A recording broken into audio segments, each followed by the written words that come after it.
It's good to see you, Dick. It's good to be back.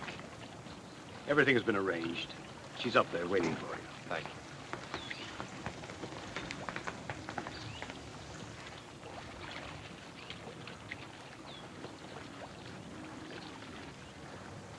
Poor dear man.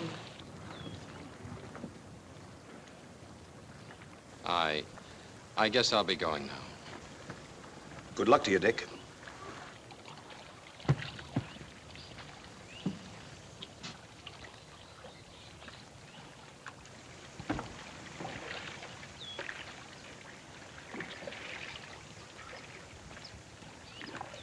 Been through hell, hasn't he?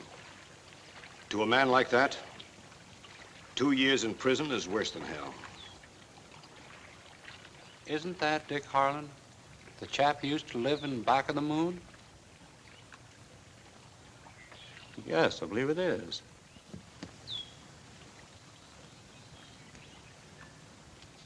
Well, of all the 7 deadly sins, jealousy is the most deadly. Oh, will you bring us some coffee, please? You were his lawyer, weren't you? Yes, I defended him. Some might say I lost the case for him. I read the newspapers, but somehow I never could make head nor tail of it. Well, there's some things that couldn't be told in a courtroom. Yet of all the people involved, I suppose I'm the only one who knew the whole story. You see, it was through me they first met. He'd been working very hard on a new book. I invited him up to my place in New Mexico for a rest. They met on the train.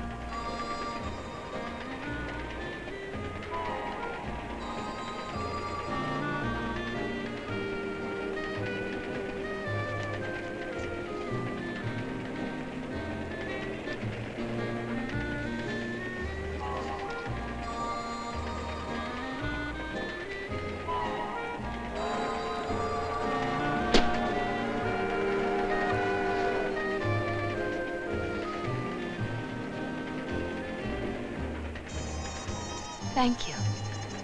You're quite welcome.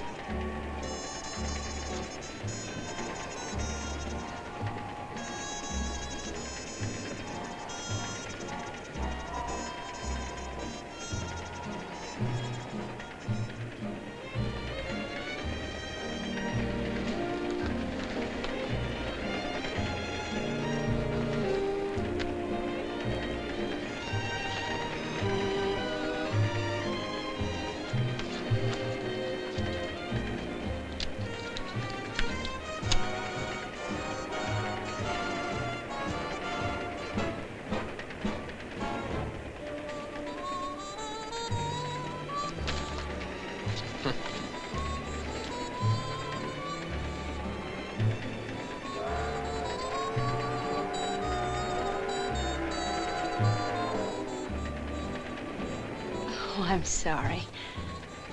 I was staring at you, wasn't I? I didn't mean to, really. It's only because you look so much like my father. When he was younger, of course, your age. A most remarkable resemblance. For a moment, I thought... Do forgive me. Well, to tell you the truth, I was doing quite a bit of staring myself. And I assure you, it's not because you look like my mother. As a matter of fact, I can't say you look like anyone I've ever met before. Then why did you stare? Do you really want to know? If it's not too unflattering. Now, you know perfectly well that nothing I could say about you, the way you look, I mean, could be anything but flattering. Of course, if you don't like flattery. Oh, but I do. On second thought, it won't be flattery. It'll be the truth and nothing but the truth. Any resemblance to flattery will be sheer coincidence. Shall I proceed? Proceed. While I was watching you, exotic words drifted across the mirror of my mind as summer clouds drift across the sky. Couldn't you be a bit more specific? I'll try. Watching you, I thought of tales in the Arabian Nights, of myrrh and frankincense And patchouli? patchouli, that's it. Wait a minute.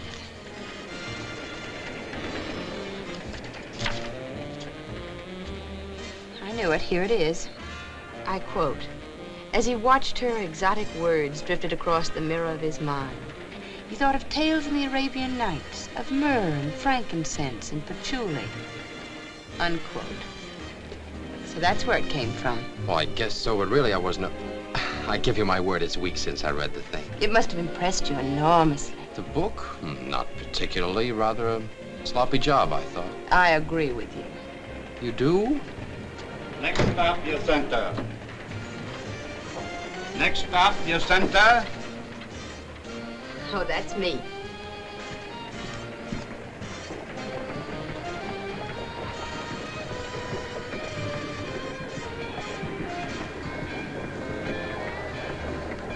Jacinta, it's me. Oh, there you are. Hello there. Oh, it's nice to see you. Hello, Mrs. Berent. Hello. Hello, baby. How are you? Hello. How's Louise? Oh, fine. When you see the kid, fine. Wonderful. I think Charlie, that's get those good. bags, will you, please? Oh, we're looking forward to seeing the Well, can you ranch. stay long? Oh, well. Here we are. Hello there. Hello, Glenn. How are you? Nice to see you. Glad to see you, Oh, dear. you look fine. How's your brother? Oh, Danny's still flat on his back. He wanted very much to come, but the doctor thought the trip might be too much for him. Oh, I'm sorry. Ladies, may I present Mr. Harland? Mrs. Berent? How do you do? How do you do, Mr. Barron? Ruth Berent? How do you do? Hello. Ellen Berent. How do you do? How do you do? We met on the train, rather briefly. Too briefly. Well, I've got the car right here, folks. You all ready? Come on. Did you say Harlan? Richard Harland.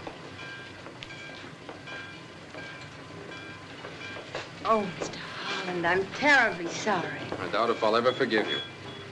Ruth, wait till you get a look at the new coach. Oh, I think they're done. Ellen, we got plenty of wild turkey this year. Wonderful. Big as ostriches, twice as ornery. Hope you people are all good and hungry.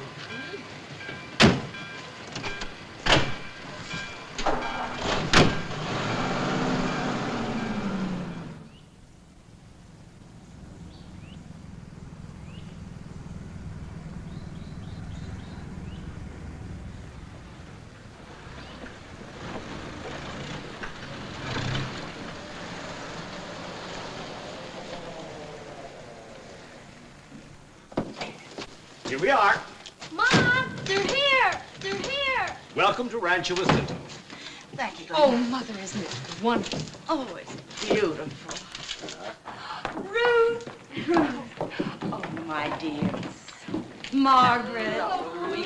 Oh, I did want to come to the train to meet you, but I thought it best to stay here to supervise dinner. Hello, children. Ellen, how are you? Dick, it's so good seeing you, but where's He Danny? couldn't quite make it this time, Louise. Oh, I'm terribly sorry. Is he still at Warm Springs? Yes, and he's getting along just fine. Oh, good. You'll probably want to change. Come, I'll show you. Yes, come on. Show your place. Right up here, folks.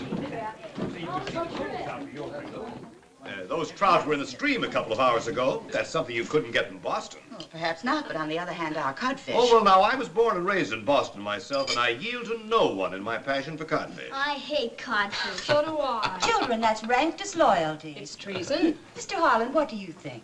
Well, Mrs. Roby, I'm what you call a salmon man. The fact of the matter is, Mother just doesn't like New Mexico. Since this is my first visit to New Mexico, I don't see how you can say such a thing. It's true just the same. Father and I used to come here every spring, year after year.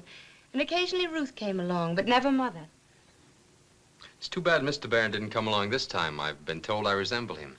Who told you that, Mr. Harland? I did. Louise, don't you think so? Well, yes, now that you mention it. Glenn? Well, in a way. In every way. I noticed it the minute I saw him in the club car. His face, his voice, his manner. It's uncanny. Well, I must admit you've aroused my curiosity. If I should get an opportunity to meet your father.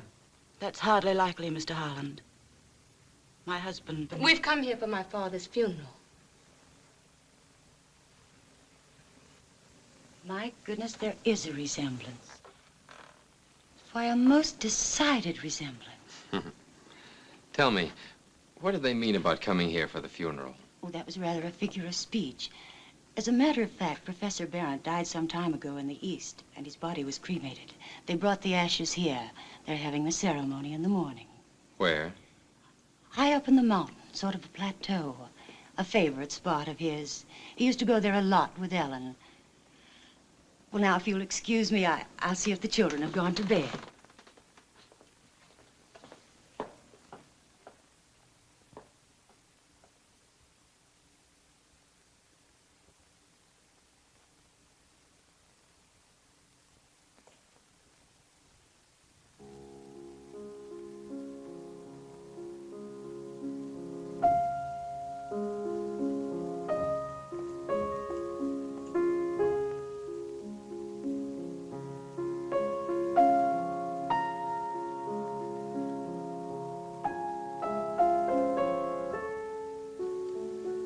Hello. Hello. Ellen's gone for a walk. Well, how did you know that I... Oh, I'm quite psychic. Oh. And is your sister psychic, too? Oh, yes, much more than I am. Only I'm not her sister. You're not. No, I'm a cousin. I've lived with the family ever since I was a child. Mrs. Berent adopted me.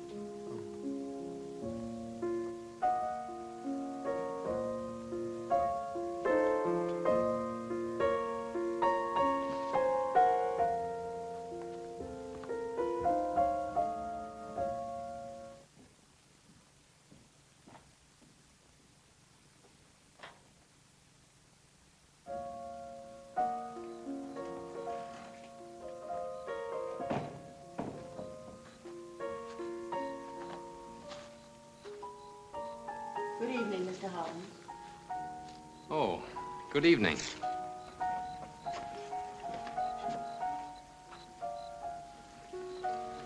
In all fairness, I must confess the nights here seem more beautiful than they do at Beacon Hill. Infinitely. I think everything's more beautiful here. Ellen has gone for a stroll. Thank you.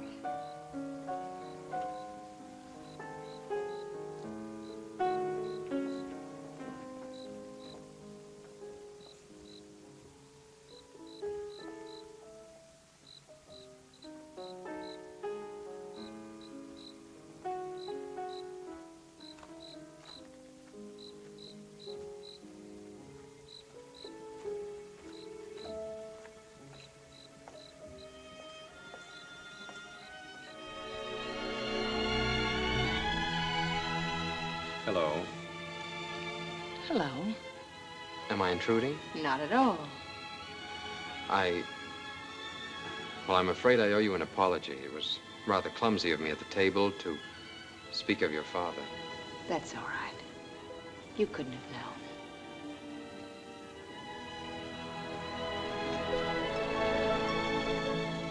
You were very close to your father, weren't you? Yes, we were inseparable. From the time I was able to walk, we were both happiest when we were together.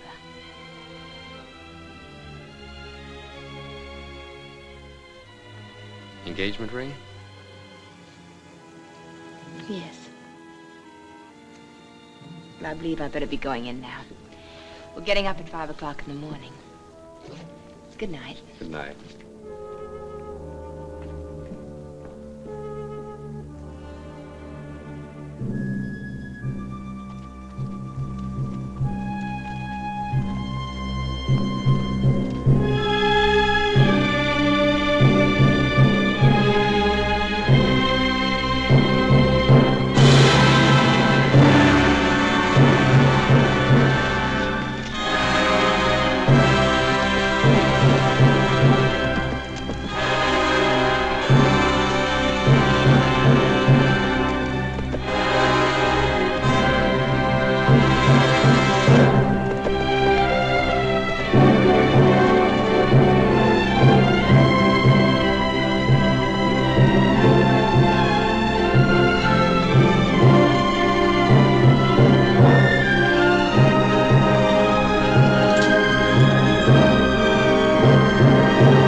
Don't you think somebody ought to go look for Ellen? What for? Well, it's pretty wild country up there. Perhaps she's lost. Oh, Ellen knows her way home. Why, no, but it's been over 12 hours. Suppose something happened to her. Nothing ever happens to Ellen.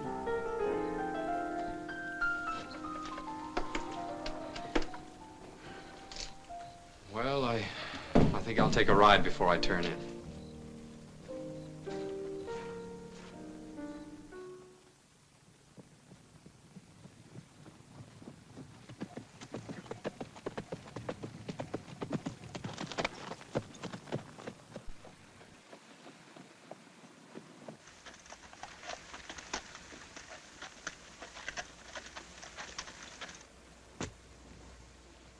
Are you all right? Oh, yes, perfectly. I just wanted to be alone for a while. Thank you for coming to the funeral this morning. You knew I was there? Yes, I saw you as I rode by. I hope you don't think it was just curiosity. No, I understand. I'm glad you were there. So am I. I'll never forget it. Father used to say it was like riding across the front lawn of heaven. We made a pact to bring our ashes here when we died. If you die first, I told him, I'll bring yours here. If I die first, you'll bring mine. Yet I know now. People you love don't really die.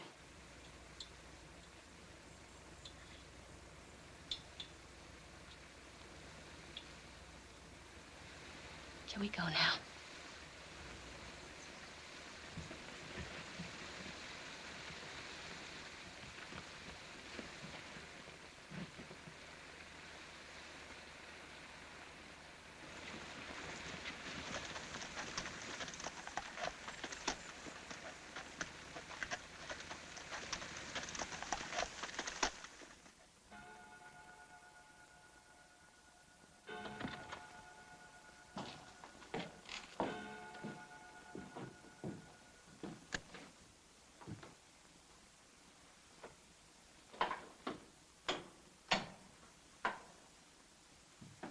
I'm not a bit sleepy, are you?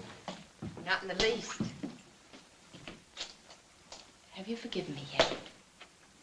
What I said about your book? Oh, that.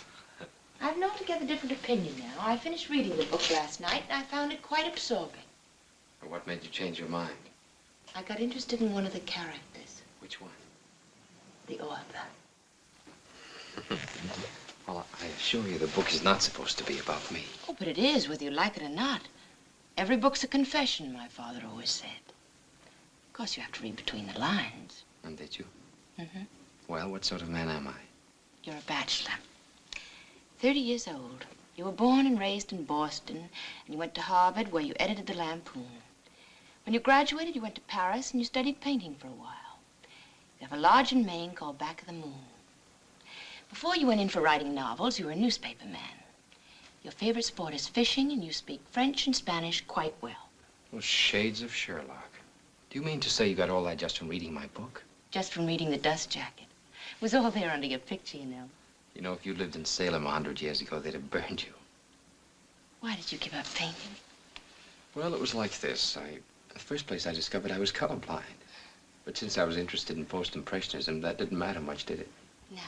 However, when I made the acquaintance of the boys in the left bank, I found that they lived in squalid garrets, and most of them were miserably undernourished. Have you ever known what it was to be really hungry? I'm hungry right now. Good heavens, you must be. You haven't had dinner, have you? No lunch. Why, you poor thing, you must be famished. Mrs. Roby told Emily to leave you a tray. Good. Oh, there it is. I'll get it.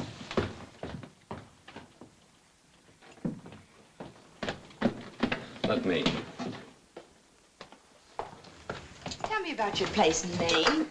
Oh, it's just a cabin, a shack, that's all. But it's set down in just about the most beautiful country I've ever seen. Why do you call it Back of the Moon? Well, there's a lake up there, shaped like a crescent.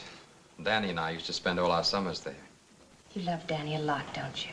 Well, naturally, Is that why you've never married?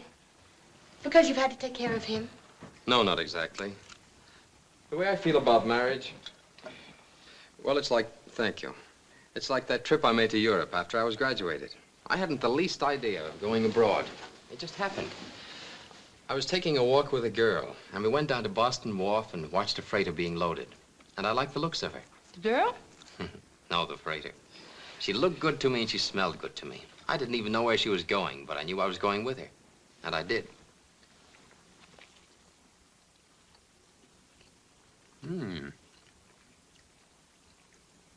Hey, this is about the tastiest sandwich I've ever eaten. What is it? Turkey. Wild turkey. Ever hunted them? No, I haven't. It's tricky shooting. They're sort of scary, but they're so big and clumsy, they hate to take wing. It's a lot of fun. I'd like to try it sometime. How about tomorrow? Well, if Glenn has no other plans. I meant just the two of us. I'd love to. Why did you come for me tonight? Well, I don't know exactly. Everybody assured me you'd be perfectly all right. I guess it was just an impulse. Like the time you took the freighter? Yes. You knew I was coming up there tonight. You were waiting for me, weren't you? Yes. And you came, didn't you? Well. Good night.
Hello.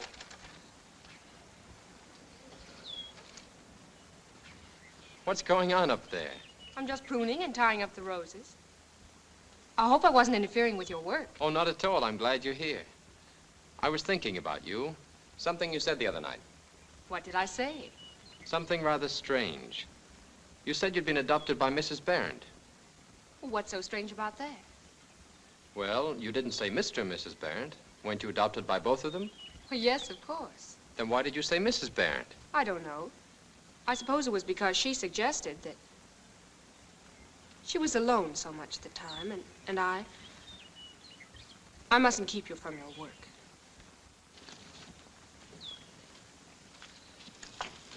Be careful. Oh, I'm all right.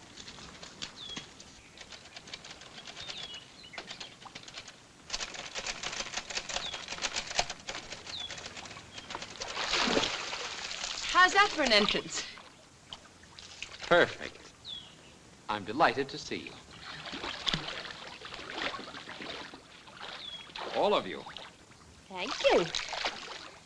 I do hope I've interrupted you in your work. You have. Constantly, all morning. But how could I? I haven't been with you until just now. Oh, yes, you have.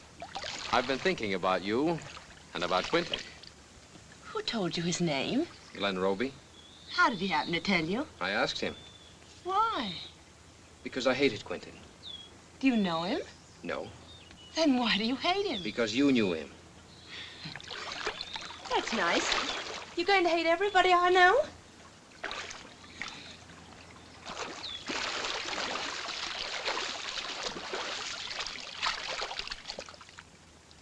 You've lost your ring. No, I took it off an hour ago. Forever.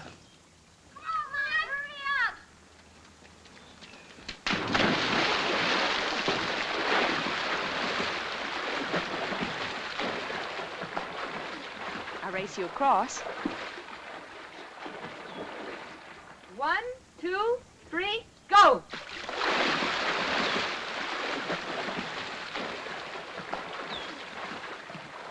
Atta boy, Lynn.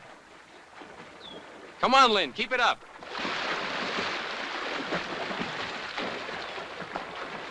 Come on. Lynn's going to win. No, Ellen. Ellen always wins.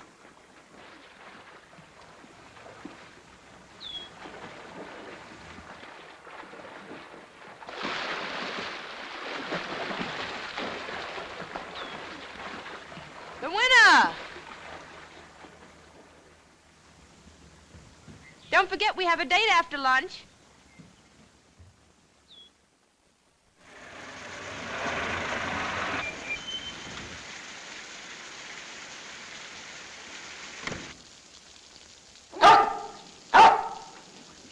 Quiet, Chris. Lie down.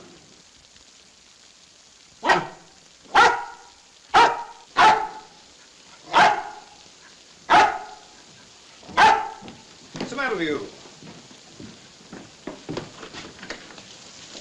Oh, come in. Hello, Roby.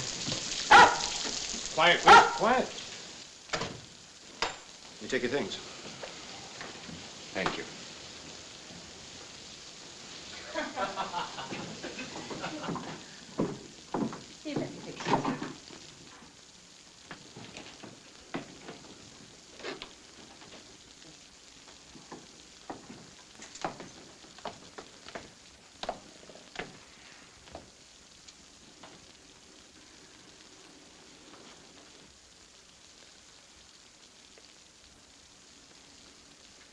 Well, hello. What in the world brought you here? An airplane. I grabbed the first one I could catch after getting your telegram yesterday. Why all the rush? I wanted to be among the first to congratulate you on your forthcoming marriage. Well, we hadn't planned to announce it for a while, but since you've let the cat out of the bag... Darling, this is Russell Quinton. My fiancé, Richard Harland. How do you do? Might I have a moment with you alone? Certainly. We can go in the library. Will you excuse us? Mrs. Berent, Ruth.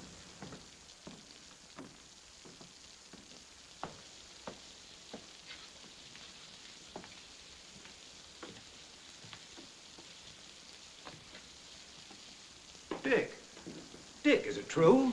I'm so happy for Ellen. Oh, For thank you, both Ruth. of you. Well, that's all very well, but what I want to know is when and how. Well, I'm sorry, Russ.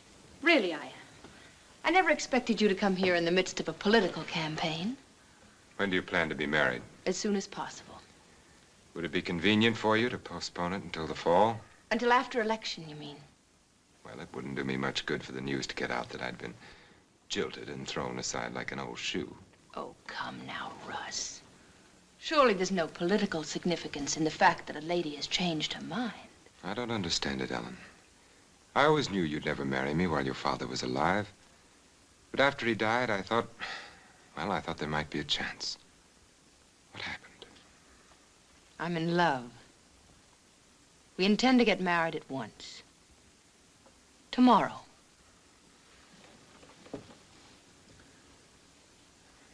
Don't look so downcast. I'll still be able to vote for you. Perhaps you don't think I'm good enough for you, or romantic enough. I know people thought I was marrying into the Berent family for reasons, but that's not true. I want you to know that I had only one reason. I want you to know that I was in love with you. I'm not a man who loves often, Ellen. I love once. Thank you, Russ. That's quite a concession. I loved you. And I'm still in love with you. That's a tribute. And I always will be. Remember that.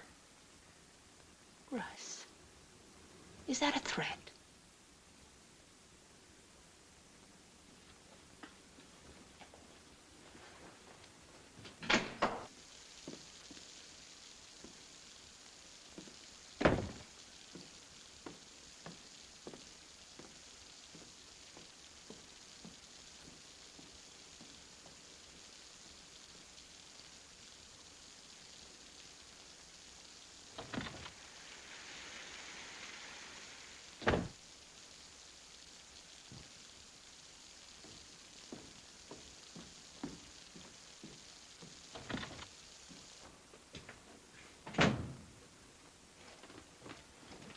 Now, look here, Ellen.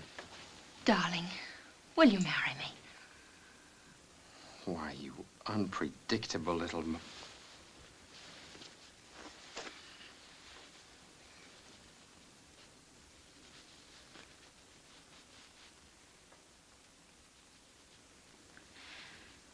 And I'll never let you go.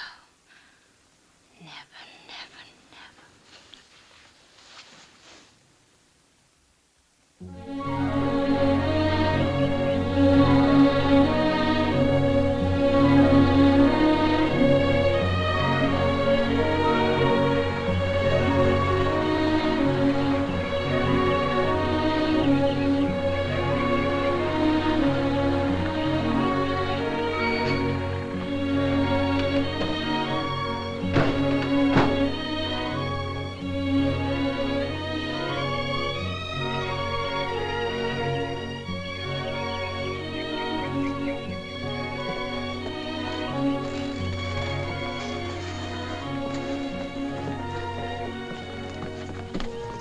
Ellen, there he is.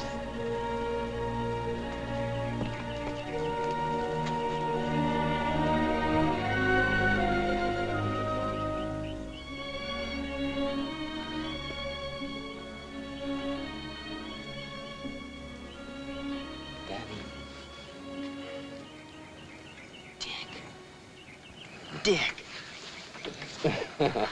Easy, boy, easy. Oh, Dick. Hey, you put on weight. Say, I believe you've actually grown. You look sort of different yourself. You get my telegram? Yeah, but I didn't sleep much that night. I just kept thinking, now he's left the ranch, and now he's in Chicago. I kept seeing that train coming nearer and nearer. I counted every turn of the wheels. May I come in? Hi, Danny. Hi, Ellen. I hope you like her, Danny. Because if you don't, we'll send her right back. Oh, please don't let him fire me, Danny. I like this job. Don't you worry. If he fires you, I'll hire you.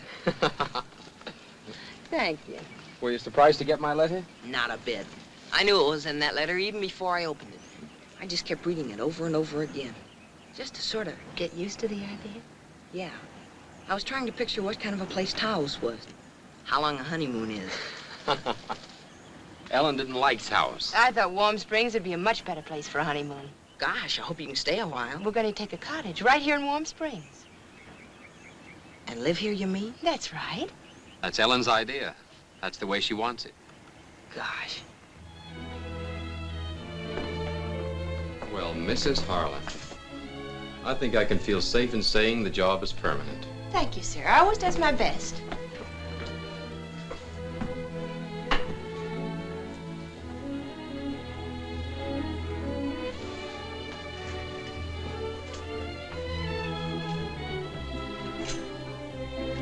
I trust you'll find the soup to your taste. It's sheer understatement to call this ambrosia soup. I call it consomme à la patchouli. Well, when you get around to hiring a cook, be sure and teach her the recipe. I have no intention of hiring a cook or a housekeeper or any other servants. You mean for the present? I mean, ever. Idiot. I don't want anybody else but me to do anything for you. I want to keep your house and wash your clothes and cook your food. A born slavey.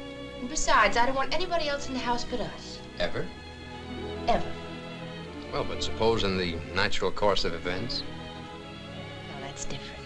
And what about Danny? Well, that's different too. And only 3 people have ever been to Back of the Moon. That's me and Dick and Thorne. Who's Thorne? Leek Thorne. He's a woodsman. He helped build the house and the dam and the boathouse and all. He takes care of the place. I'd like to get hold of some of Richard's baby pictures. Could I, do you suppose? Oh, yeah. There's a whole album full. A lot of college yearbooks with loads of pictures of him. Only there's one he doesn't like to show to anybody. Why not? Well, it's got a picture of Enid Southern in it. Who's she? She's the one they voted the best-looking girl. Was she really beautiful? Not as beautiful as you are. Thank you, Danny. Won't it be wonderful when you can go back to school again? Gosh, yes. What sort of school did you go to? Same one as Dick. Boarding school? Yeah, Oh, that must be fun. sure is. Has Dick been busy lately? Yes, he's been working awfully hard on his book. And we We mustn't interrupt him. And besides, have you forgotten our secret?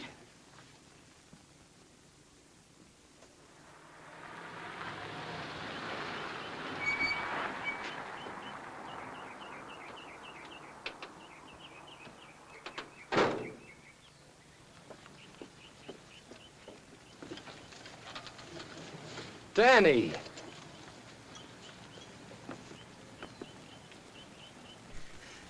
Dick! Dick! Danny! Now we can, all three of us, go to Back of the Moon. Can't we, Dick? Can't we? You bet we can. You bet we can.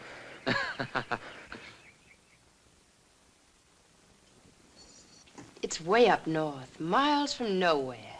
I know all about that place. I've heard about it plenty from Danny. He can't wait to get up there again. I know that's my problem. You see, Dr. Mason, my husband is planning to leave for Back of the Moon as soon as possible. And he wants to take Danny with us. So do I, of course. What's the problem? Well, it's so remote up there, wild and rugged and miles from the nearest town. The facilities are rather primitive. There isn't even a telephone just in case we need to reach a doctor for Danny. I'm quite sure he won't need a doctor up there. Or medicine or something. Or medicine or anything. But what about school? That can wait. I must say Danny's progress has been rather remarkable. I don't know how you did it. You must have practically willed that boy to walk. But don't you see, Doctor, my husband will be busy a good deal of the time writing. And with nobody else around. Isn't there somebody there, somebody with the name of Thorne? Yes, but he's leaving, and so it'll be... I assure you, I don't want to shirk any responsibility. I'm thinking only of Danny, and I... No, that isn't true. I'm thinking a little about myself, too. I know you'll understand, Dr. Mason. I gave up my honeymoon to come here so that my husband could be with his brother. But he's been working, and the burden's been on me. I've spent hours here, every day. I was glad to do it. It was no sacrifice at all. I love Danny as much as he does. And I'm just as happy as he is that Danny's doing so well. But after all, he's a cripple. I'm sorry. I didn't mean to say that. I'm sure you didn't. I didn't mean it. Of course not. I'm afraid I haven't been too well myself lately. Mrs. Harland, what do you want me to do? I want you to tell my husband that it would be better for Danny to stay here at Warm Springs. But that isn't true. It would be much better for him to go to Back of the Moon. But surely it could do no harm for him to stay here, or perhaps go back to school. And if you'll only tell my husband... Why don't you tell him? Because coming from you... Richard. Hello, Doctor. Oh, Richard, I've got such wonderful news. Dr. Mason has just consented to let Danny come with us to Back of the Moon.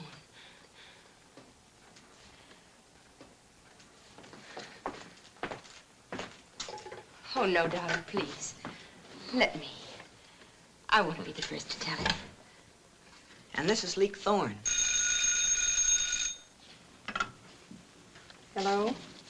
Yes, it's for you. Hello? Oh, golly, Ellen. We're going to Back of the Moon. Yes, Ellen? When? Tomorrow? Oh, gosh. Yeah? Gee, thanks, Ellen. Gosh.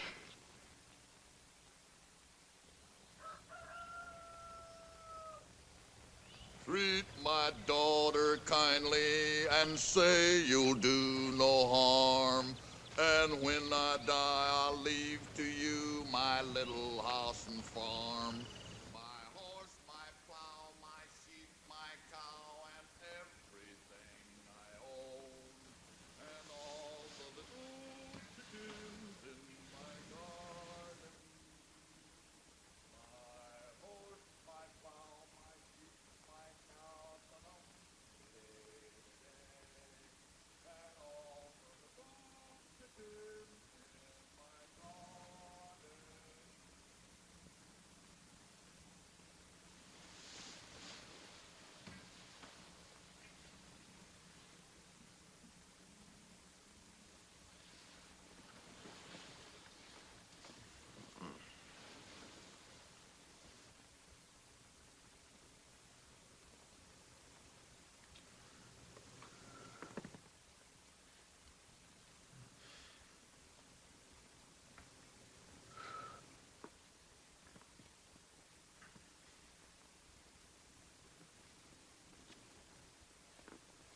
Good morning.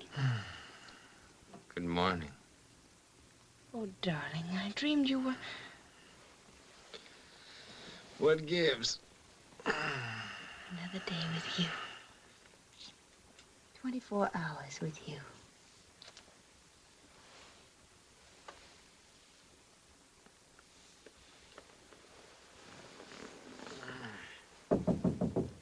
Morning, Dick. Hey, good morning, Danny. Morning, Ellen. Hi, Danny. Hey. How about a dip in the lake before breakfast? Okay. And all the little chickens in my garden. Dee-dim, dee-dee-dum, dee-dee-dee-dee. Morning, Miss Harlan. Bowen, who gets up first, you or the sun? Well, mostly it's neck and neck. Thought maybe you'd like to have me fix breakfast for you this morning. Oh, no, that's my job. Shucks, I'm beginning to feel sort of like a fifth wheel around here. You mustn't feel like that. Richard considers you a part of the place. You must have been especially nice to him when he was a boy. Oh, that wasn't hard. He was a nice kid. You must have had wonderful times together. Yep, tolerable. Did he change much when he got to be a young man? Not especially. Did he used to confide in you a lot? Yeah, sometimes. Did he ever tell you about Enid Southern? Who? Enid Southern. I don't especially recall he did. Who was she? Oh, nobody in particular, I guess. Just school stuff.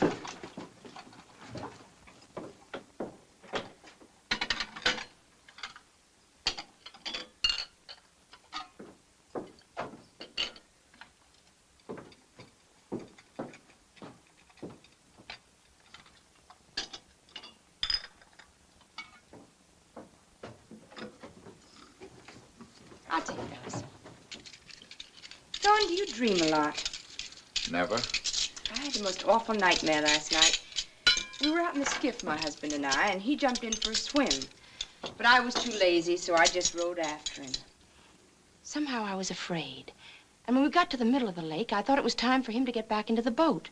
So I decided to call out to him. But I had no voice. Suddenly Richard went under.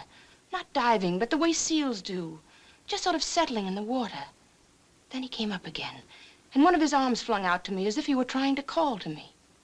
I tried to row to him, but the lake was like glue. The boat wouldn't move. My arms were paralyzed. Then he went down again. And this time he stayed down. Well, I reckon there's only one way left for you to save his life. How?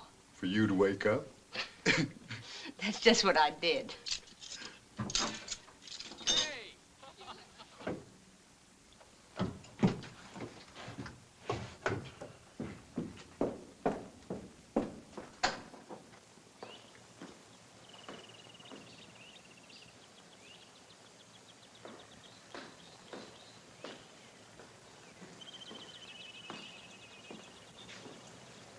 Come and get it. Oh, come on in, Ellen. The water's swell. Guess we better go in. Okay, last one in's a sissy.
Oh, no. Know what? Good grief. Will you marry me, he said. Well, what's wrong with that? In the first place, men never propose. They may think they do, but it's really the Who woman. told you that, Ripley? And if men do propose, they never say, will you marry me? Get away, gadfly. Did you ever propose to a woman? Hundreds of them. When you proposed to 𝙁𝙤𝙡𝙊𝙁, Who told you about 𝙁𝙤𝙡𝙊𝙁? did you say, will you marry me? I didn't propose to her. Did she propose to you? Beat it, will you? How did you propose to me? I... You didn't. I proposed to you. Like this. Remember? Okay, I'll marry you. Right after I finish my chapter. I hate your chapter. I hate all your chapters. They take up too much of your time. Funny thing, that's what my publisher says. No, I'm serious. After all, it isn't as if you had to write for a living. I've got more than enough for both of us. And, darling, it's the dearest wish of my heart to support you. Is that bad? Oh, darling, I didn't know it would be so wonderful here, back of the moon. You like it here, do you?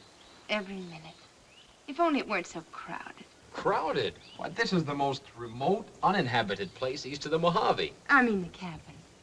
Not that I mind chaperones, not in the least. But there's Danny's room on one side of us, and Thorne's room on the other side, and the walls as thin as paper, and the acoustics disgustingly perfect. Well, at least nobody snores. Do you know, ever since we've been married, we've never been alone, not for a single day. And do you know... And do you know that Thorne moved his cot and his things to the boathouse this morning? He did? Mm-hmm. Oh, Richard, I hope you didn't tell him Oh, not at all. It was his own idea. As far as Danny's concerned, Where is Danny? he went with Thorne. Where's Thorne? He went to town. You don't mean they're going to stay in town? Oh, certainly not. Then why did they go? Do you have to know everything? Tell me. No. Tell me? Cut it out. Tell me. Stop it. It's a secret. You can't have any secrets from me.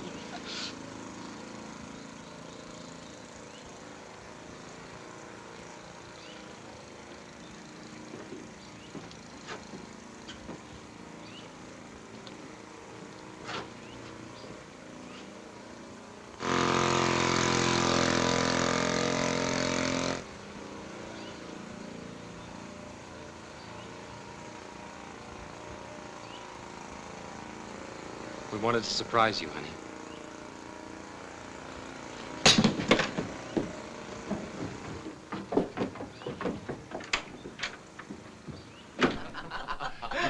Dum-dum, deedle-deedle-die, deedle-deedle-dum-dum, deedle-I-die, deedle-deedle-dum-dum, deedle-deedle-die. Oh, oh, oh, oh, oh, oh, we've got a mule down on our place. We put this mule in the derby race. At the crack of the gun, he took to the rail. He flew with his ears and he stared with his tail.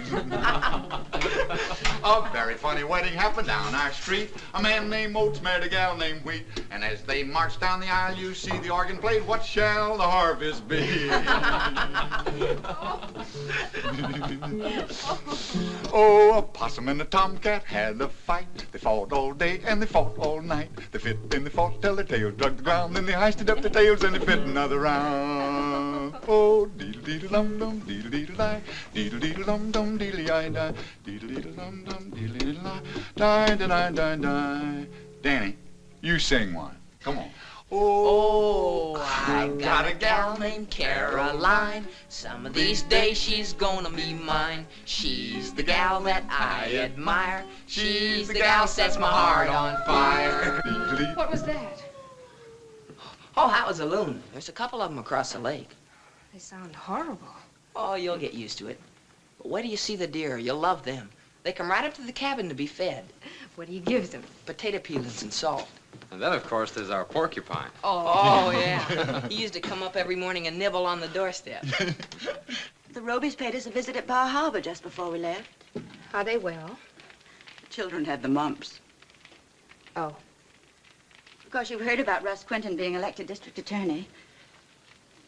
Really? They say he's got his mind set on the governorship. It wouldn't surprise me if he made it. Do you suppose we could find some wild wisteria and transplant it around the cabin? I know where there's some. Oh, fine. Then tomorrow we... I'm afraid Thorne won't have time for that. He has his work to do. Look what I can do. Thorne showed me.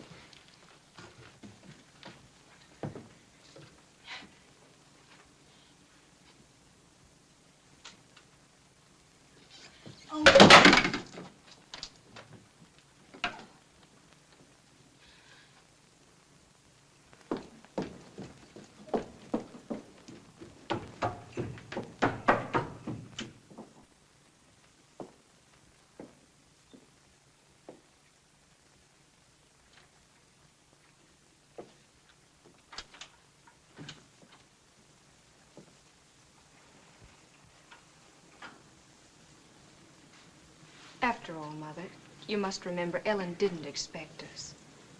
We shouldn't have come, Ruth. We shouldn't have come.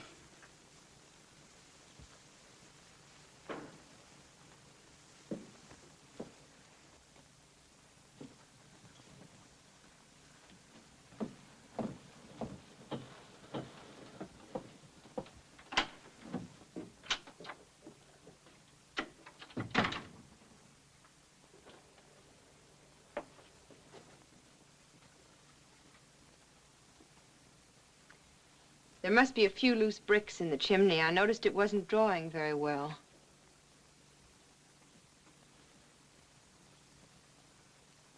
Did you hear me, darling? What happened tonight? Ever since Ruth and your mother arrived, you've been acting like a shrew. At the landing, you were cold. At dinner, aloof and sullen. And after dinner, you were beastly. I wasn't expecting guests. They're your own people. I thought you'd be pleased. Don't let's quarrel, Richard. And Danny adores you. You hurt him. Why? I was upset. You were insulting to your mother, mean to Thorne, treated him like a servant. Well, isn't he? Certainly not. He's a friend, one of my dearest friends. Is Ruth one of your dearest friends, too? What's eating you? Ruth is your own sister. Ruth is not my sister. All night long, you devoted yourself exclusively to her. Well, somebody had to make her welcome. Maybe you're in love with her. You're in a rotten mood, Ellen. Maybe that's why you invited her up here. Shh. Do you want her to hear you? I keep forgetting you can't draw a deep breath in this room without being heard all over the house. Let's change the name of the place from Back of the Moon to Goldfish Manor. What's happened to you? You're deliberately whipping yourself into a fit of hysterics. Oh, no, I mustn't do that. It might disturb Mother and Ruth or wake up Danny.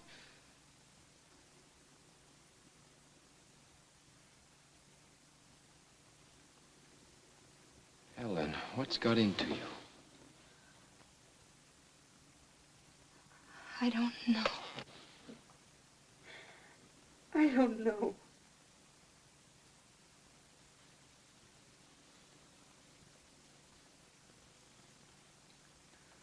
Oh, darling, forgive me. I'm sorry. I can't help it. It's only because I love you so.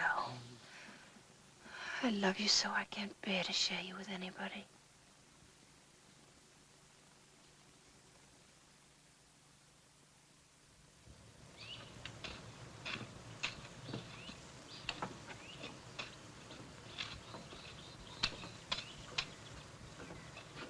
Well, the gal with the hoe. Oh.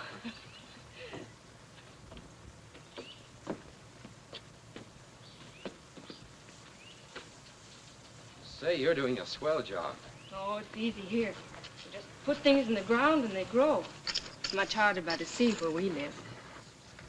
Dick, when are you going to visit us at Bar Harbor? Want to finish the book, maybe? I think you'll like it there. We were talking about it this morning, Mother and I. We thought it might be a good idea for Danny to go back with us when we leave. The beach is lovely, and we have a sailboat. He'd have a wonderful time. I'm sure he would. There's a school, too, an excellent school. Yes, I know. Ellen told me all about it. I'll have a talk with Danny.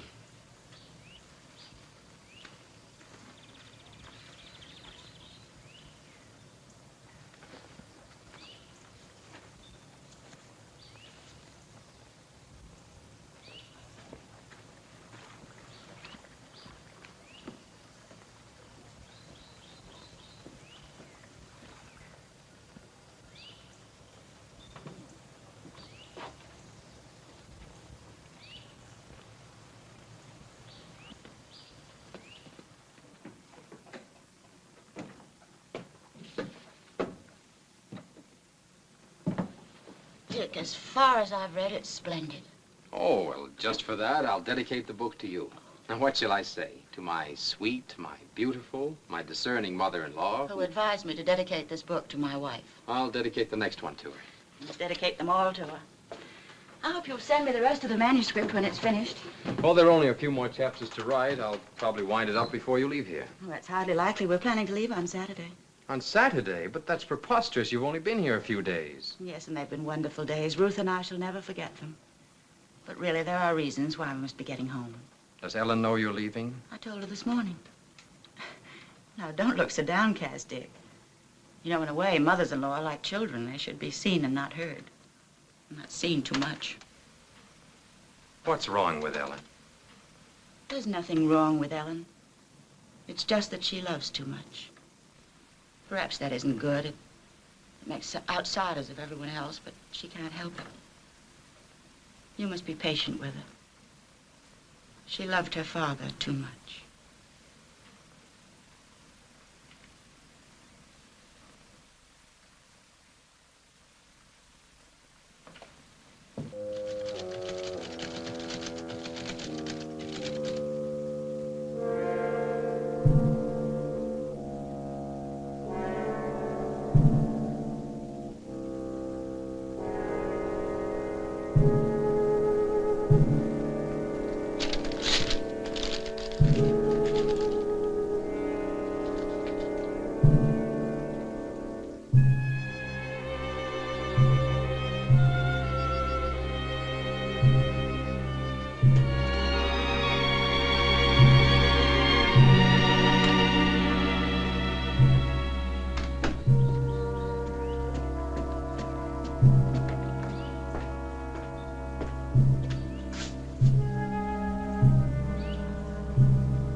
Danny, sit still. How do you expect me? I can't help it. It tickles.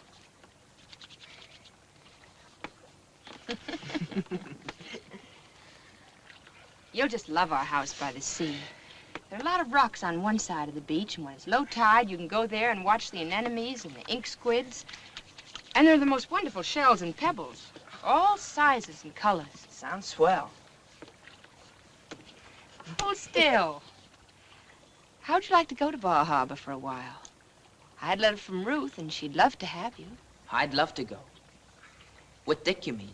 Well, no, he doesn't want to leave here until the new book's finished. And then we can join you. No, I'd rather wait then. Till we can all go together, the three of us. We wouldn't be separated for long. Just a few weeks. No, I'd rather wait.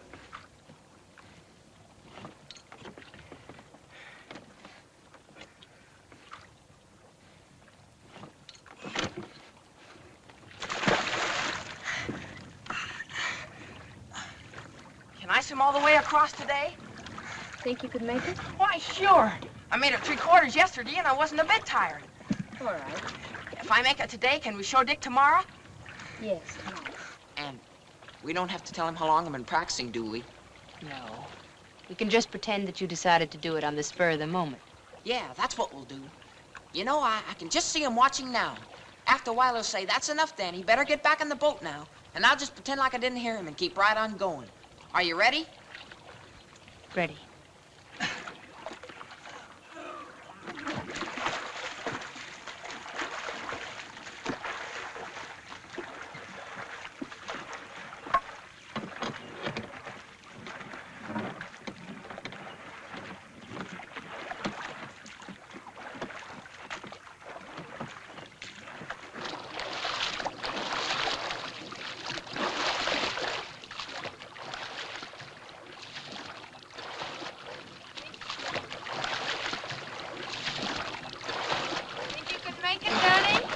It's a cinch. Don't worry about your direction. I'll keep you on your course. Okay.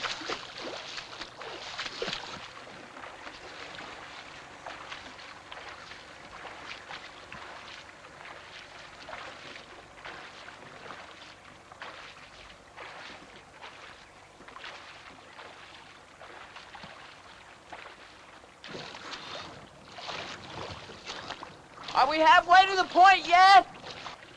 Not yet.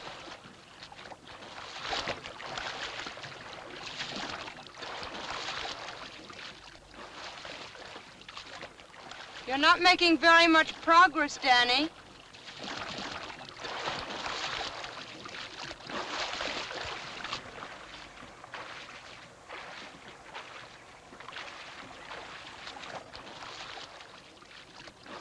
Are you all right? I'm a little winded. I had a kink in my side, but it's gone now. Better float for a while. Yeah.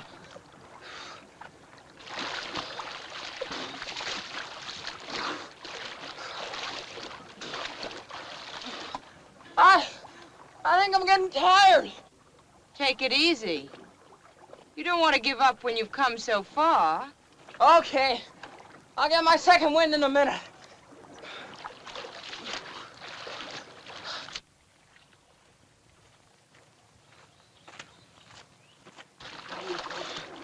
Oh! The water's cold. Colder than I thought. I ate too much lunch. I got a stomachache. Ellen! It's a cramp. Ellen, it's a cramp!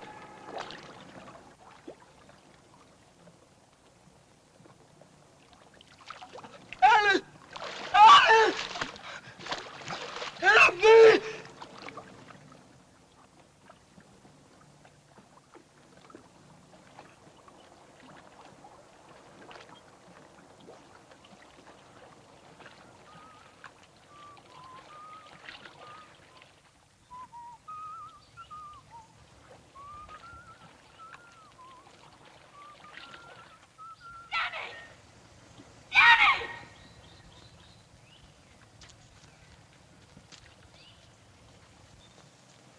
Danny!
I've been cleaning Father's laboratory.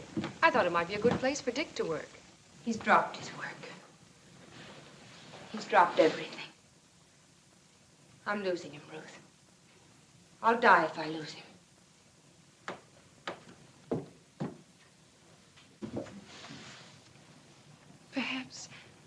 Perhaps if you went back to the lodge, just the two of you. No, he hates it now. Everything about it. He never wants to set foot there again. And he doesn't want to go back to Boston. If I only knew what he was thinking. You've always helped me, Ruth. Help me now. A little time, Ellen. You'll see. He's at a great loss. There's a great emptiness in his life. If he only had a child of his own.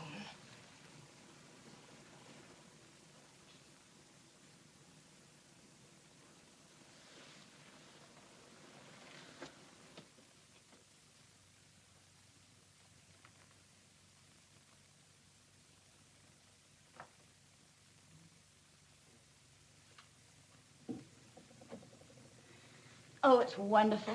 When Ellen was a little girl, her father fixed this room up as a playroom for her. Then when she grew up, he used it as a laboratory. Now it's going to be a playroom again, just as it was before. Not exactly, Mother. Your baby was a girl. I was going to be a boy. You've decided that, have you? Well, definitely. Ellen gave me a word of honor. Stand still, will you? I've got a kink in my neck. Dotted Swiss would be nice for the curtains. What about the rug? You don't put rugs in children's playrooms? You use linoleum. Why? Linoleum washes easier, just in case. Say, you women think of everything, don't you? All right, you can rest. Oh.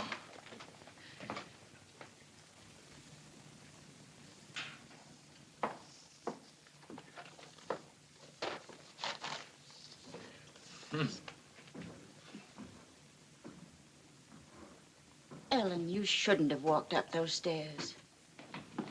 You know what the doctor told you? Darling, come here and sit down. What have you done with Father's lab? We didn't want you to see it till it was finished. What have you done with his things? We stored them in the basement. Why didn't you consult me? We wanted to surprise you. It's an ideal place for a playroom. But I didn't want the room changed ever. I wanted it left just as it was. I know you don't like being surprised, but we were only trying to please you. Come on, darling. Everything's so wonderful now.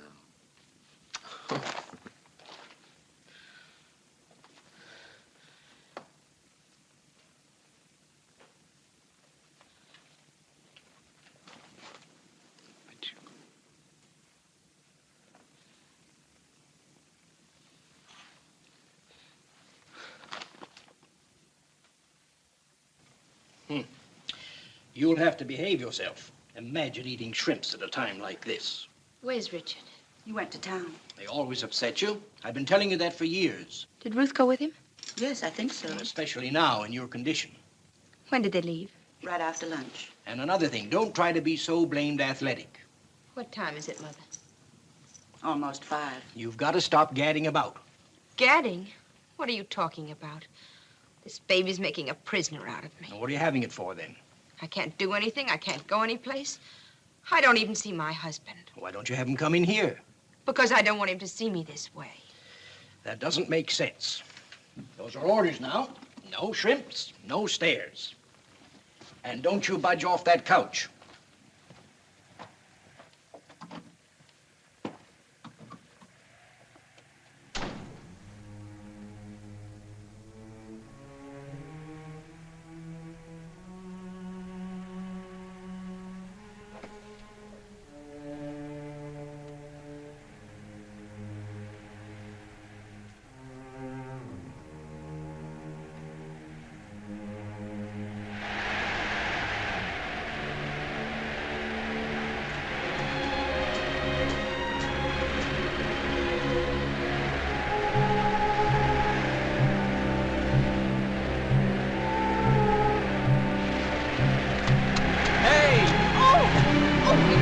Get those, Ruth.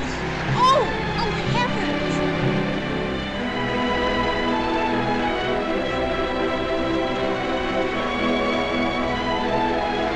Hey!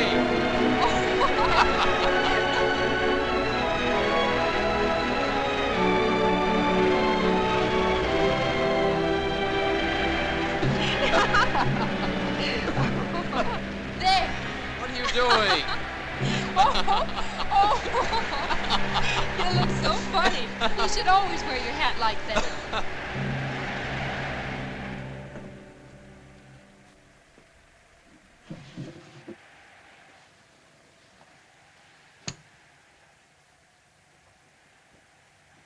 I missed you this afternoon. What did you do when you went to town? Oh, we just shopped around for the baby things. You were gone about 4 hours. Well, we walked to town and back. Rather a long walk, isn't it? Tell me, what did you talk about? Oh, a lot of things. About Danny? No, About me? not especially. You're looking very well, Ruth. I've never seen you so happy. Tell me, do you think Richard loves me? Well, now, that's a silly thing to say. Oh, I know in the beginning he loved me. But I'll tell you something funny. He never liked me. He loved you, but he never liked you. That's right. We've never really been friends like you and he. He likes you. Tell me, has he found a nickname for you yet? Well, not exactly. Sometimes he calls me the gal with the hoe to kid me about my gardening. He used to call me Patchouli.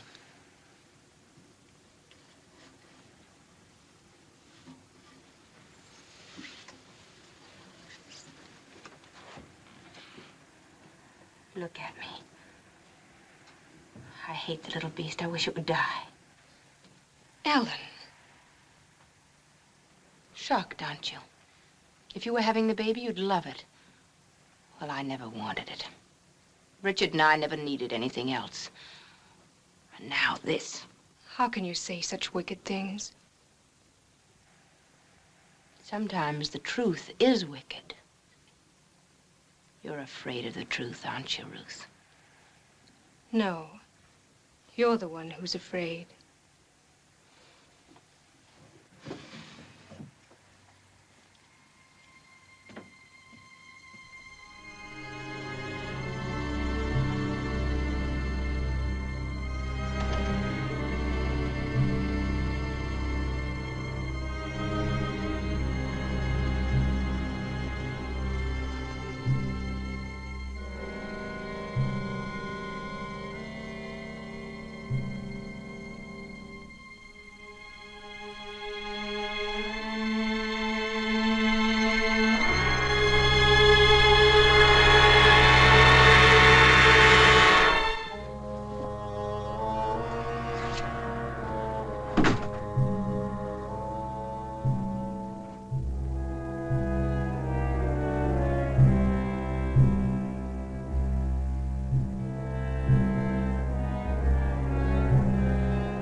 Ellen.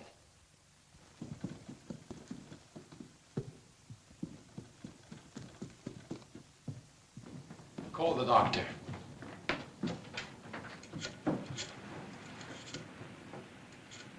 What happened? She must have tripped. Hello, Dr. Saunders. This is Ruth Berent. Yes, please come over at once. Something terrible has happened.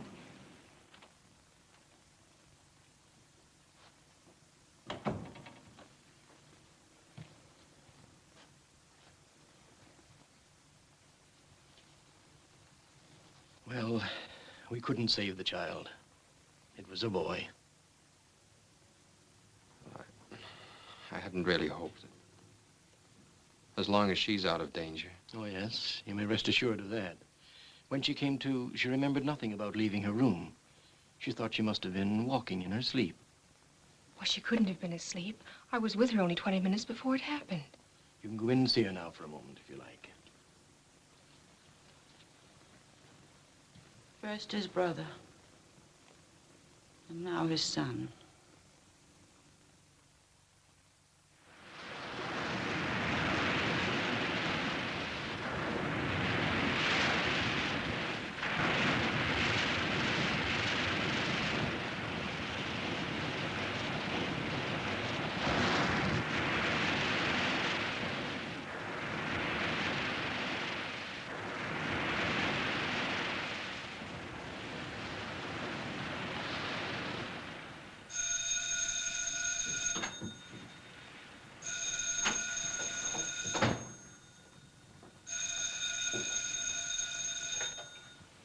Yes?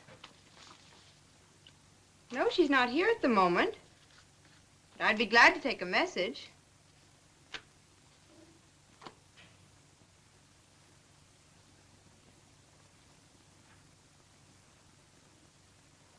Yes, I will.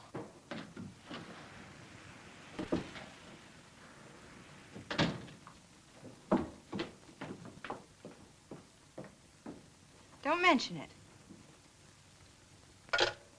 Ruthie, my lass, the surf was wonderful.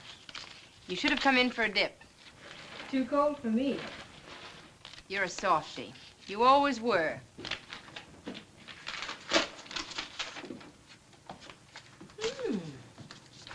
Richard's new book. Nice.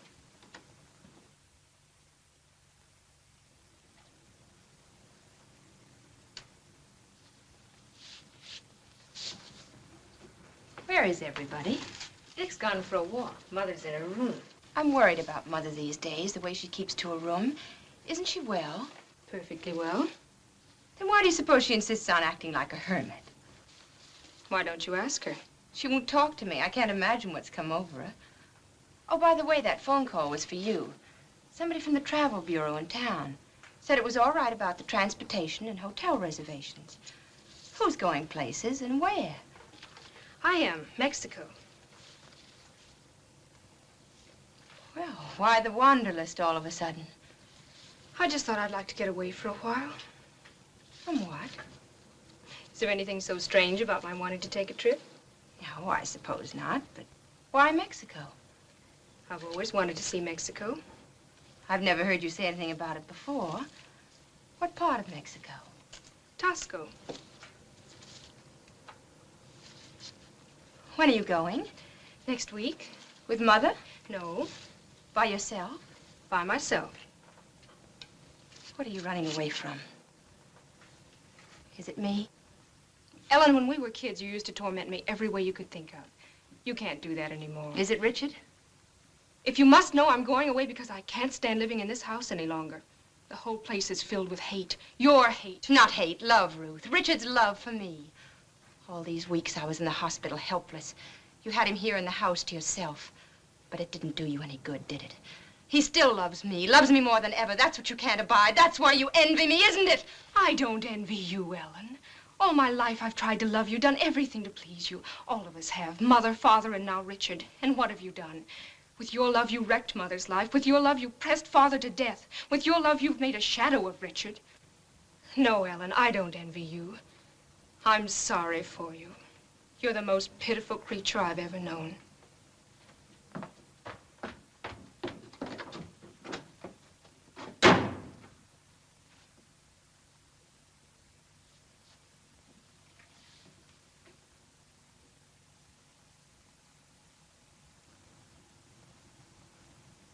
Hello, Richard. Have a nice walk. You haven't shaved, darling. But I'll forgive you. Your new book just came. I've been glancing through it. I noticed the dedication to the gal with the hoe. I'd hoped it would be to Patchouli, but I suppose she did help you with it a lot. Oh, well, there'll be other books. Darling, I had no idea the setting of your book was Mexico. I didn't even know you'd been there. Why didn't you tell me?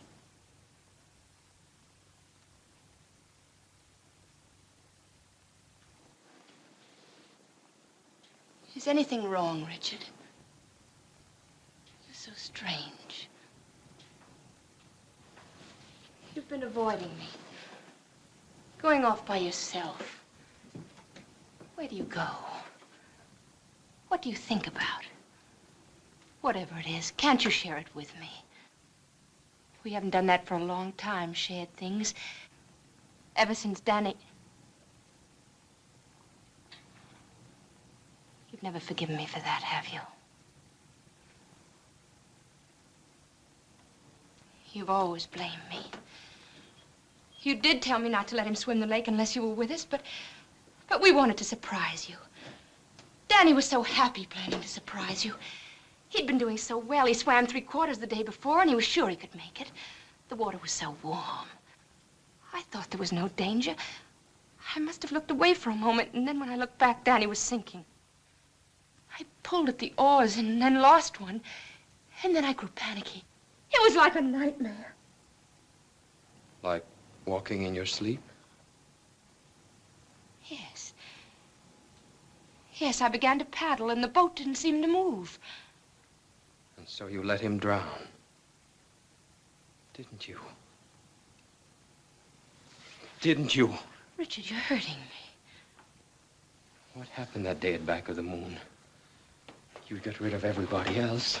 Your mother, Ruth, Thorne. There was only Danny left. What were you thinking of? You never really cared for him. You only pretended to. What happened? Did he refuse to leave? Don't, Richard. Don't. Was that why you killed him? I didn't mean to let him drown. But you did, didn't you? You're a perfect swimmer. And the boat was so far away, and he was going down for the 3rd time. You killed him. You let Danny drown, didn't you? Didn't you? Yes. Yes, I did. I let him drown, and I'd do it again. I didn't want him around. I didn't want anyone but you.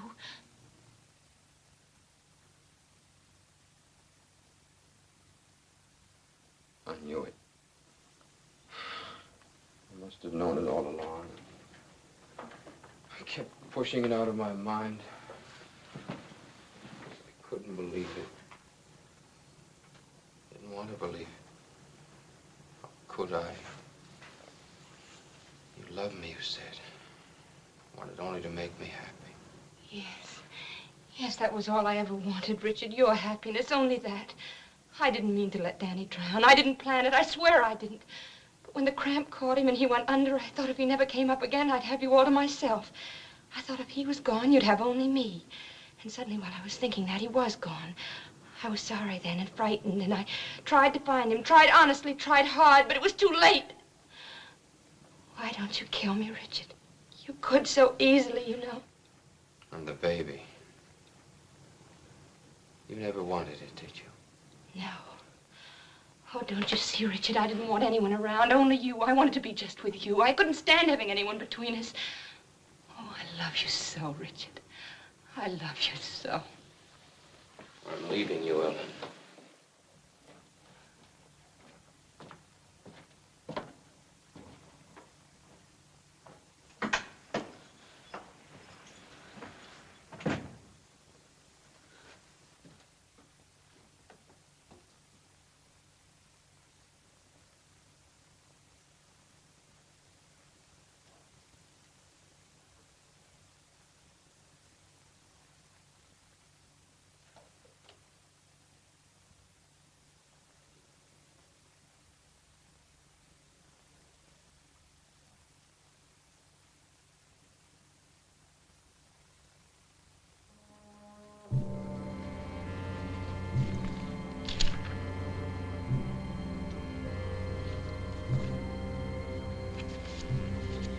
Mr. Russell Quinton, District Attorney, Sussex,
Flight 17, the Sunset Special, now loading at Gate 7.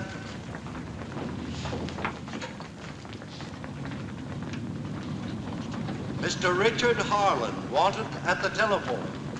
Inquire at information. I'm Richard Harland. Use the phone number 1. Thank you.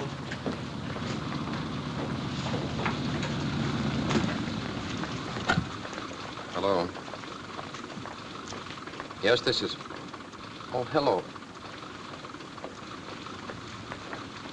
What? Well, how did it happen? Oh, yes, of course. I'll take the first train back.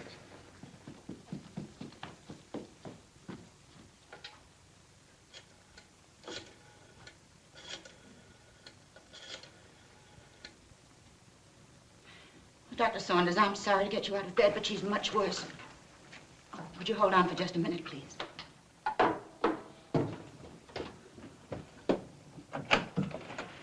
Oh, thanks. Where is she? In her room. It happened very suddenly. We were having a picnic lunch at the beach. Doctor, it seems to be more serious than you thought. Could you come at once, please?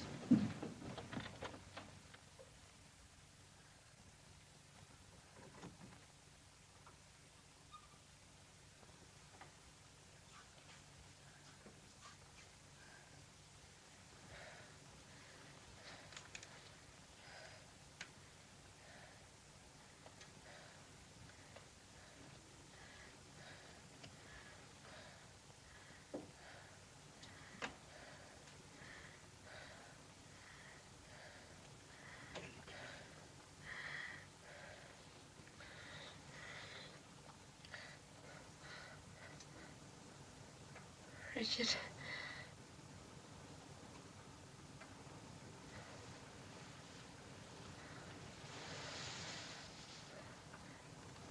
I'm going to die. Oh, don't talk like that, Ellen. You're going to be all right. No. You mustn't feel sorry for me. I'm not afraid. Only promise me one thing. I want to be cremated, like my father. And my ashes scattered in the same place. Remember? I remember. Promise? Of course, Ellen. I'll promise anything you like, only... Richard!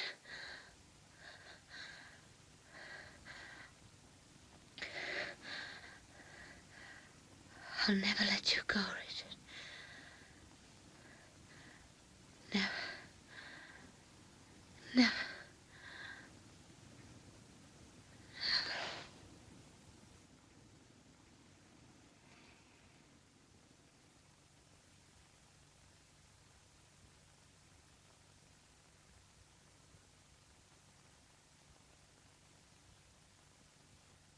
Murder. Cold, brutal, premeditated murder.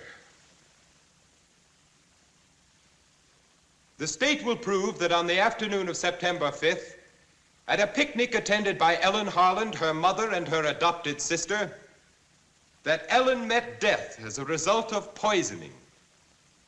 The state will prove that the sugar with which Ellen that day sweetened her coffee was mixed with poison, and that she met death by reason of that poison. The state will prove that the defendant had both motive and opportunity to commit this dreadful crime. And the state will prove that the defendant, Ruth Berent, deliberately and maliciously plotted and carried through the murder. It'll be all right. I refer now to the envelope found in the defendant's leather jacket. When you analyzed the contents of this envelope, what did you find? The apparent sugar tested 60% arsenic. Shortly after you made this test, I came to you with a sealed parcel. Yes, sir. The contents was a bottle half full of white powder. I show you the bottle. That's it. You analyzed the contents? I did. What was it? Pure arsenic. Your witness, Mr. Roby. No questions. Mr. Medcraft, you were the manager of the Bay State Mortuary. I am. Were the remains of the late Mrs. Ellen Harland cremated at your establishment? Yes, sir. Who made the arrangements? Miss Ruth Berent. Your witness. No questions, Mr. Quinton. Mr. Carlson, what is your occupation? Vice President of the Seaboard Trust Company. Your bank is trustee for the estate of the late Ellen Berent Harland. Yes, sir. When was the last time that you saw Mrs. Harland? Just after she got out of the hospital. Did she make any provision in her will about being cremated after her death? No, she did not. Would you tell the jury what provision she did make? She requested that she be buried in the family vault at Mount Auburn Cemetery.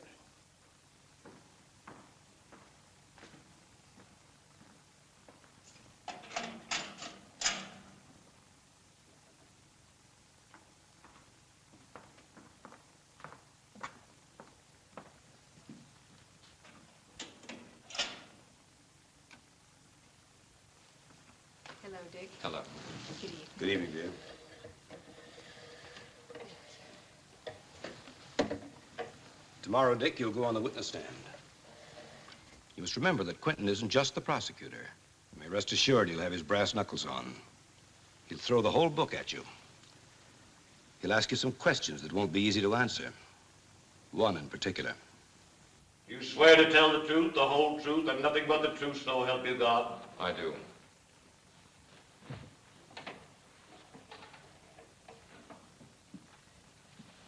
Your name? Richard Harland. Your profession? Writer. If you don't mind, Mr. Harland, I shall ask you for a moment to be a reader. I've been asked how I happened to investigate the death of Mrs. Harland. This letter is my answer. I ask you to read it.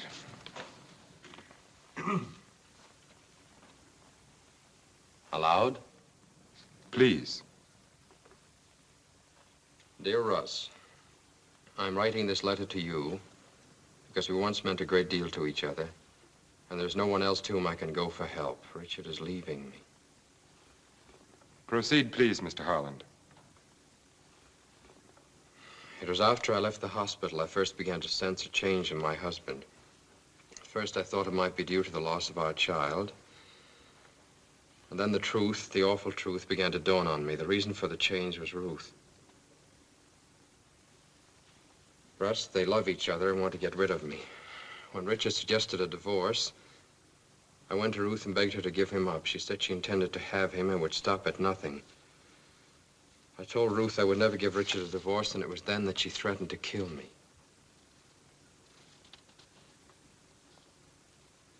Go on, Mr. Harland. Russ, I know she means it and is capable of it. She will kill me the first chance she gets.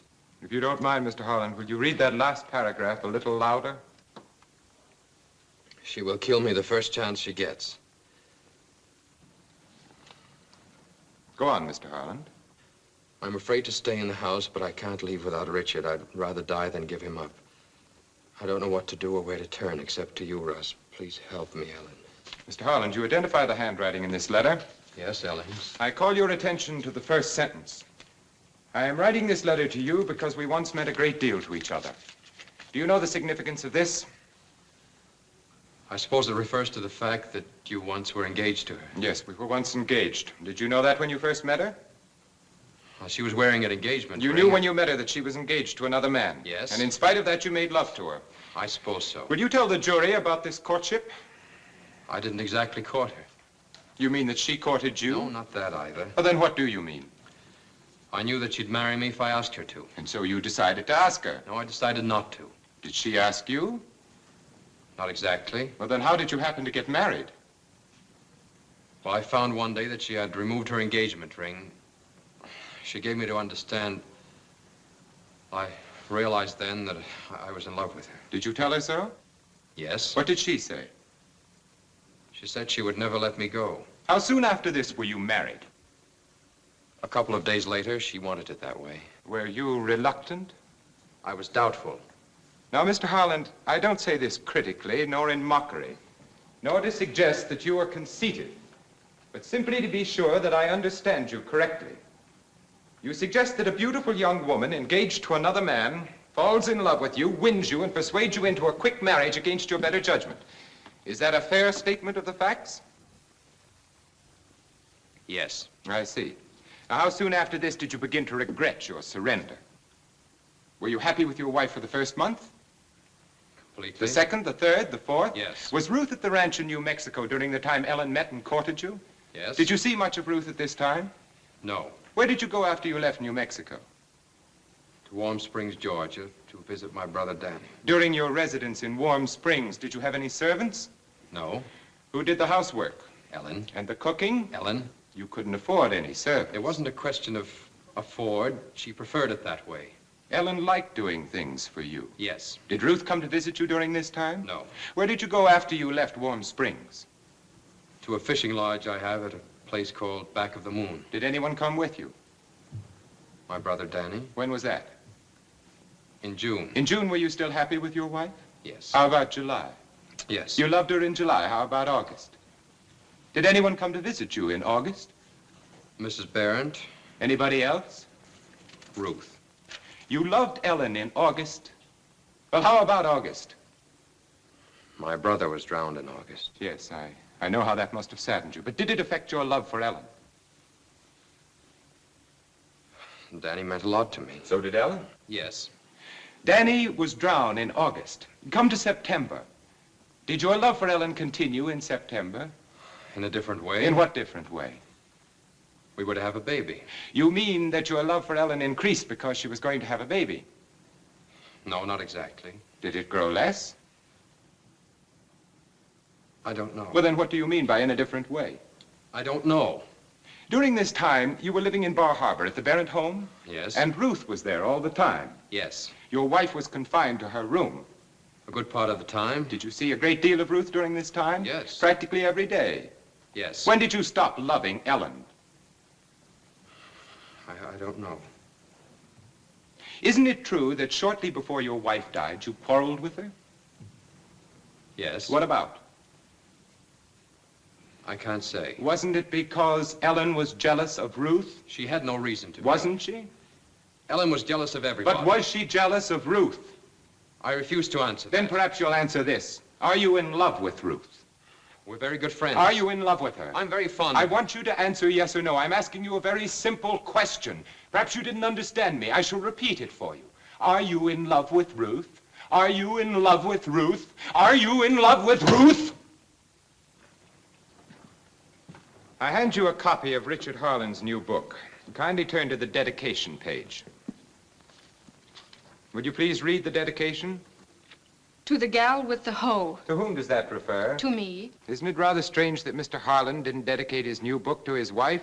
I don't think Ellen was very much interested in the book. But you were. Yes, very much. You worked with him on it. On the final draft, yes. That was written while Ellen was in the hospital, wasn't it? Yes. You were together a great deal during the time Ellen was in the hospital.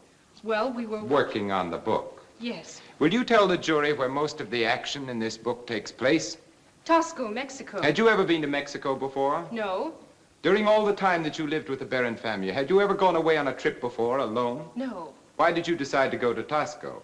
I wanted to get away. Did you expect to meet anybody there that you knew? No. Did you expect to be joined there by anybody that you No. knew? Did Mr. Harland suggest that you go to Tosco? No, no. Let's get back to the dedication. Why did Mr. Harland refer to you as the gal with the hoe? Well, I'm rather fond of gardening. You did all of the gardening. Yes. Did you ever use any chemical sprays or insecticides? Yes. Any containing arsenic, for example? I don't know. I show you a bottle here in evidence. Do you recognize it? Yes, it was mine. It held bath salts. Are you aware of what it contains now? Yes. By what chemical process do you suppose that bath salts turned into poison? I don't know. I show you a leather jacket here in evidence. Do you recognize it? Yes, it's I show mine. you an envelope here in evidence. Do you recognize it? Yes, it's the envelope containing the sugar. Which the state chemist testified was 60% arsenic. Yes. And which the sheriff testified was found in the pocket of this leather jacket. Yes. Did you wear this jacket on the day of the picnic? For a while, yes. Then I gave it to Ellen to wear. Why did you do that? She complained of feeling chilly. And so you loaned her the jacket. Yes. Will you tell the jury who prepared the food in the picnic hamper? Ellen and I. Who prepared the sugar? I don't know. It must have been Ellen. Why do you think it was Ellen? She was the only one who took sugar with her coffee. Who served the coffee on the day of the picnic? I did. And you gave her the sugar? Yes. And that night she was dead? Yes. And the very next day her body was cremated? Yes. And the following day, Harland left with the ashes for the ranch in New Mexico to dispose of them there? Yes. So that no autopsy could be possible? No, that wasn't the reason. Ellen always wanted to be cremated and to have her ashes scattered with those of her father. Then why did she take the trouble to have a clause inserted in her will requesting that she be buried in Mount Auburn? I can't explain it. There are a great many things you can't explain. You can't explain how the poison got in the bottle of bath salts. You can't explain how it got in the sugar. You can't explain why Ellen's body was cremated so as to make an autopsy impossible. You can't explain why you made plans to leave this country shortly before your sister was poisoned. Well, perhaps you can explain this. When did you first fall in love with Richard Harland? Did you ever tell him that you loved him? No. When did you fall in love with him? You've dodged long enough. You can answer a simple question, and I demand that you do so. Just when did you fall in love with Richard Harland? Did you love him after his brother Danny was drowned?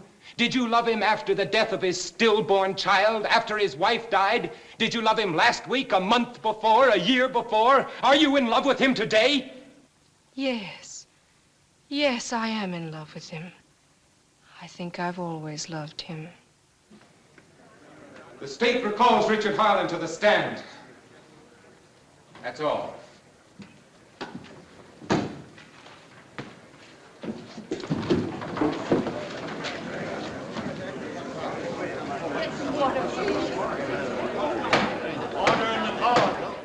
Richard Harland, you heard that woman finally tell the truth. And now I want the truth out of you. You heard Ruth Berent confess her love for you. And now I ask you, as I have asked you over and over, time and again, are you in love with her? Are you in love with the woman who murdered your wife? My wife was not murdered. She killed herself. Do you honestly believe Ellen committed suicide? Yes. Knowing her as you did and I did, you think her capable not only of committing suicide, but falsely accusing her own sister of her death? Ellen was capable of anything. You actually want the jury to believe that she was that sort of monster? Yes, she was that sort of monster. A woman who sought to possess everything she loved, who loved only for what it could bring her, whose love estranged her own father and mother, whose love possessed her father until he couldn't call his soul his own, who by her own confession to me killed my brother, killed her own unborn child, and who is now reaching from the grave to destroy her innocent sister. Yes, she was that sort of monster. Order in the cause.